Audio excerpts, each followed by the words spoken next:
So, the Justice Department is charging a former advisor to Anthony Fauci with conspiracy against the United States.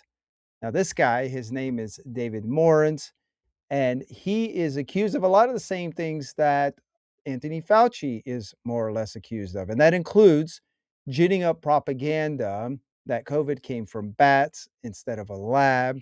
We now are pretty sure that it did come from a lab and likely through gain of function research. He is also accused of not being transparent, which is more or less par for the course with these people. He and his cronies, what they did is they used their private emails and they did so intentionally. The charging document shows all the efforts they made to basically not use their official email. They're supposed to use their official email because anytime that they're talking about agency business, and that's the way that it works with federal employees. Well, anyway, so these guys weren't wanting to do that. And a huge reason for that is because they wanted to evade transparency with the public through freedom of information requests. They were getting hundreds of freedom of information requests, which is basically uh, journalists and various information outlets who request and they demand any information that's public. Well, they knew that would happen, so they basically went offline, and that's against the law. And they're also both accused of getting kickbacks for their shenanigans, especially Morin's in this indictment. Now, what this all comes down to, and if I had to sum this up in like 3 minutes, the whole idea here is as I'm reading this charging document, as I did this story on this thing, it's just a reminder of why government has no business being as large as it is, and why the federal government has no business being in healthcare. I think we can all remember that time during that COVID madness. It's still one of the darkest periods, not just in American history. I would say it is in American history, perhaps the darkest, if for no other reason that it was the most tyrannical that the United States had ever become. The entire country, for the most part, especially at the beginning there, was put on house arrest. And they had these really bizarre rules. And I don't think we should forget about this because what happened was really crazy. And it was just a few years ago. And there hasn't really been any accountability for it. I mean, we're talking about David Morans, it's 2026. The emails and the things that are in this indictment happened in 2020. Okay, that's 6 years ago. So that's more than half a decade ago, and we're not sure we're gonna get accountability just because he's indicted and he's charged. We don't know what's gonna happen. He could end up being a scapegoat, and maybe he's the only one, but obviously, Fauci was center to that. He was his boss. He more or less has been accused of the same things. There's been congressional, accusation, especially coming from Rand Paul, who has been a major thorn in Fauci's side, saying that he did the same thing. He's brought emails. He's brought the receipts. And Fauci's going around. Apparently, he's getting security, public funded security, and everything. And so, um, this was a really dark time, and we can't let this go until we see some accountability. So, in a way, it's kind of like I guess it's kind of encouraging because something is happening, but I'm not gonna get my hopes up until I see something of real substance happening, including this guy going to jail or maybe flipping on others. Now, the indictment talks about co-conspirators, at least two co-conspirators. It doesn't name their name. It doesn't give their names, but it shows that they obviously know who they are. Some people are saying that these guys are going to be next and whatnot. So hopefully we see that. But I want to go back to the main premise here, and that is this idea, this crazy idea that we should have a federal health apparatus. By the way, this was not part of the vision of the founding fathers. And it's not like those guys didn't know about sickness. There was a case of smallpox that was so bad. This was during the War of Independence that George Washington basically ordered his whole army to be inoculated, which was kind of like the the version of vaccination that we have today. Some say it is. That was their vaccination. Anyway, he ordered everyone to be to be vaccinated back then. And then a couple of years later, they conduct this. They create the Constitution, and there's nothing in the Constitution, as you'll notice, about a federal health agency, and for good reason, because bureaucrats and the federal government should have no business in health issues. And they obviously abuse that. I know that the argument is that if we have something that's just totally crazy and deadly, like what would we do? Well, we would act as states, okay? And they would have proper responses. The states can respond and they can coordinate with other states. They can still take into account the information. But what happened with COVID was that, you started to see a patchwork of states, especially states like Florida and South Dakota, who are considered some of the freest states, and then various counties, depending where you live, their rules were lax and whatnot. I remember we had just moved to Wisconsin in the middle of this fiasco, this debacle, and we wanted to go to the library. It wasn't actually in the middle, it was toward the end there. But anyway, the library was one of the few places in our little town in Wisconsin that was still like mandating masks and stuff like that. And I called over there and I'm like, why are you guys still doing this? Like the rest of the city's not, City Hall's not doing this, the police department, nobody else is doing this. And they're like, well, I don't know if you know, but the CDC guidelines. It's like, yes, I know about the CDC guidelines. Did you also know? And I pointed out some things about where the CDC had contradicted itself and whatnot. They didn't care because it was a religion to them. But again, what this does, it allows a federal agency like Health and Human Services, which basically is an umbrella over the CDC and all of these other agencies, to exert policies on all of America. That's essentially what it is. And I know technically that's not what it is, but that is what it is. The public health departments took their cue from the CDC. Okay, well, it took their cue from, I guess, uh, the state authorities, the public health departments, who took their cue from the CDC. And this is the way it happened. Again, I lived in two different small towns because I moved right in the middle of that time. And it was all the same. And we all know that they all had the same influence. And that influence was terrible because then we saw a massive, massive increase of all sorts of problems. First of all, the people who were already sick before, their access to the hospital was restricted because they basically shut it down to everyone else. Okay. And so that wasn't good. Second, we saw a massive increase in substance abuse, in suicide, in depression, because they stuck all these people on house arrest, most of which didn't need to be on house arrest. Okay. We needed a tailored approach to it. The vulnerable should have probably stayed home, like the older people, the people with comorbidities and whatever, and then everyone else should have gone out, gotten it, getting immunity, and then continuing on. Obviously, that's not what we did. It was crazy what we did. And we are still suffering those consequences. And even economically, we're suffering those consequences because another thing that happened is thousands and thousands of small businesses shut down and never came back. But what got bigger? The big box stores, the big box businesses, Amazon and Walmart. Again, I remember all the small stores and the restaurants that were closed in our town, and we had lots of small businesses. But you could still go to Walmart, you could still go to other bigger stores and things like that. So it's like you can still order from Amazon. Okay, so it wasn't good at all. None of it was good. And then they did this crazy thing where they ignored natural immunity and they didn't care that you had natural immunity. And then they imposed this vaccine on you. I never took it. My family were like, no, we're not doing that. But I know a lot of people did, and I'm not saying that they're bad people, but uh, the evidence was already clear then that these people should not be trusted. So anyway, I'm reminded as I'm reading this story, I'm writing this story, and I'm reading this indictment, that these are people who again illustrate why we should not give anyone that much power. Okay. So David Morans was a senior advisor to the National Institute of Allergy and Infectious Diseases.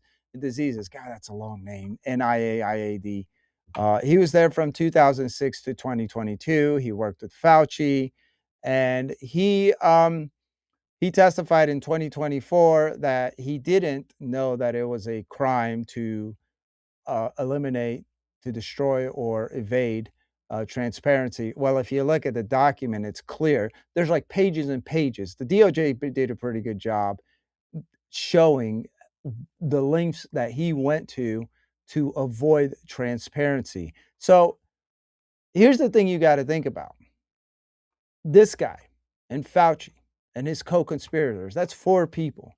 But that's just four people that we know of, or at least right of now that we're talking about right now, who behave like this, who are in our government agencies and have the power to make decisions that basically will come down to us and will affect our lives.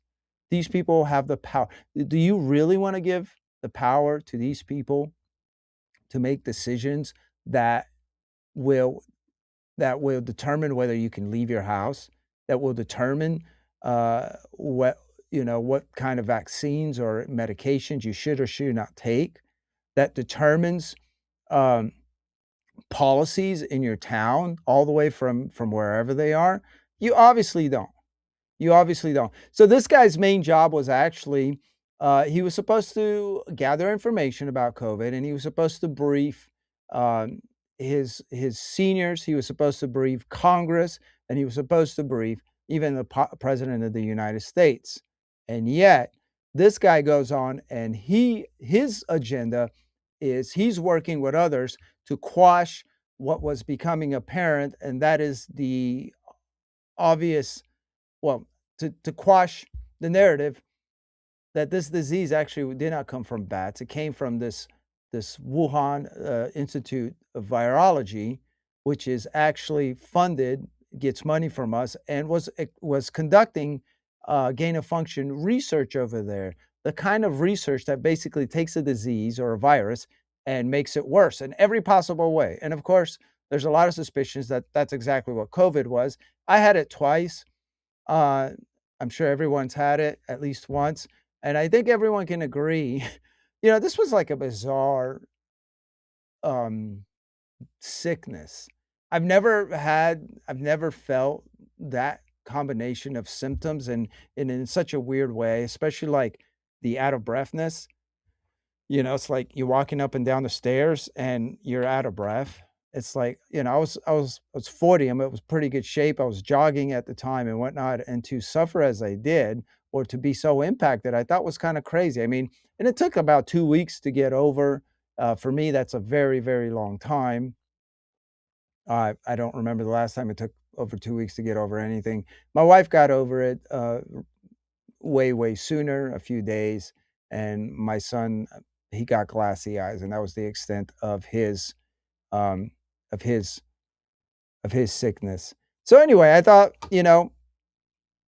now is a good time to remember that we need to continue to demand answers for this. This was a really dark time, and not just in America. Again, here's another thing you should really be reminded of is that this was the first time uh, that the whole world took the same approach to something. It was obviously coordinated. And we know that they got even more tyrannical in other places. In China, they barricaded people into their apartments. A lot of people died. Some jumped out of apartments and whatnot. So that was crazy. In some countries and even in some US cities, they ended up requiring vaccine verification if you are going to enter a restaurant, if you're going to go to a ball game. I mean, that's not that much different from Nazi Germany where you had to have your papers. I know that uh, some people take issue with that analogy, but that there's a reason I'm using that analogy because it's that nefarious. What they did was that nefarious. They amped up the deadliness, the lethality of this disease. They used that to usher in totally totalitarian measures. This was totally totalitarian. There is nothing in the US Constitution that gives the federal government the power and the permission to put you on house arrest include and shut down churches, including diseases. And like I mentioned last time, it's not like these guys didn't know about the diseases. They didn't know the harm of it. They did, and yet they didn't see it fit. Why? Because liberty is far more important. Because they know that tyrants will exploit and they will lie. And that's what we have now. We have these little mini tyrants running around with however little power they have, and they just want to exert it on everyone. They just want to shape everyone to to how they want us to be. They want to control. They want to make us think a different way, a certain way. And not. It's the same thing with the climate cult.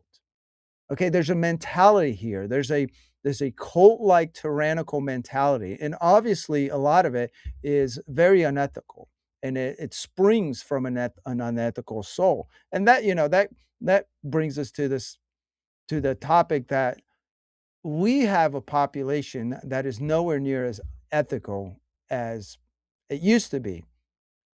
That's just the way it is. I've been reading these sermons by Black Robe Regiment pastors who were essentially pastors uh, who who advocated the um, the War of Independence, who advocated freedom of colonial America from England, and they were very involved in politics. But what you also saw is that a lot of people there, most people, then they went to church, they had certain morals, but so did the people uh, in power. I mean, these pastors would speak to legislatures, and there would be expectations of some sort of uh, a baseline of morality.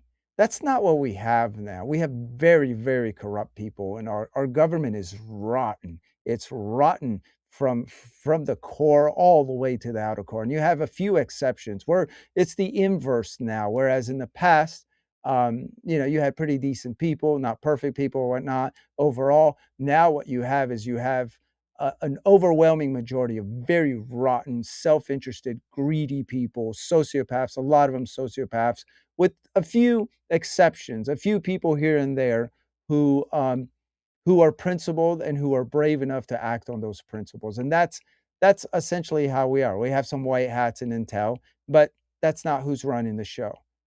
And so all that brings us back to the point that this is all the more reason that we cannot give these people any more power, and that we should in fact give them less power, take some of that power back.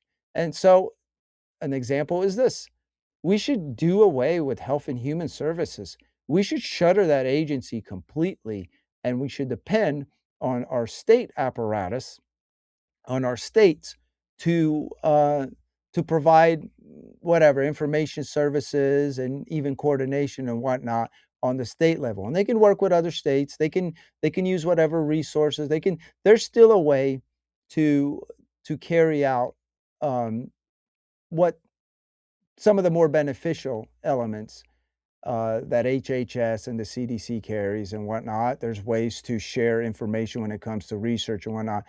I mean, there's always some give and take. And I know that someone's, if you're listening and maybe you're like, well, yes, but funding and you won't be able to do this and that. Yes, there's give and take.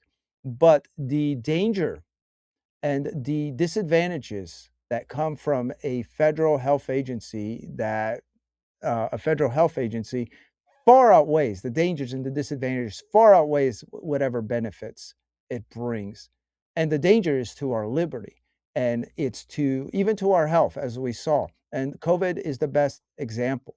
So I just don't see how anyone could look at and see what happened at COVID and then read these charging documents and not conclude that we need to shut down Health and Human Services and every single agency under it, from the National Institutes of Health to the NIAID, which, by the way, has 27 agencies. The National Institute of the NIH has 27 agencies, including the NIAID, that's under it. 27. That's incredibly crazy. And the CDC is under NIH as well. So we need to get rid of all that. We need to get rid of all that. We also need to get rid of the Department of Education, which is not educating, and several other, basically every single agency that is a federal agency that is not permitted by the US Constitution needs to be gone. It needs to be shuttered. It needs to be closed. There's a reason that they were not in the Constitution. They were not permitted because our wise founding fathers knew that they would be used as an instrument against us, as a weapon. It would be weaponized against us. They knew very well the dangers of big government. And for whatever reason, even though now we're experiencing that, we're experiencing the boot on our neck, we're experiencing the the um, the craziness that this has brought, the destruction that it has brought. Everyone should be like, well, yeah, this isn't working. We should get rid of them, and then we should work within our individual states to duplicate the benefits of these health agencies, and obviously eliminate or not not duplicate the drawbacks and the disadvantages. So I'll leave it at that. If you made it this far, go ahead and subscribe to this channel. If you really like it and you feel especially generous, get a paid subscription. I would much appreciate that. And share this with others if you really like what I'm rambling about.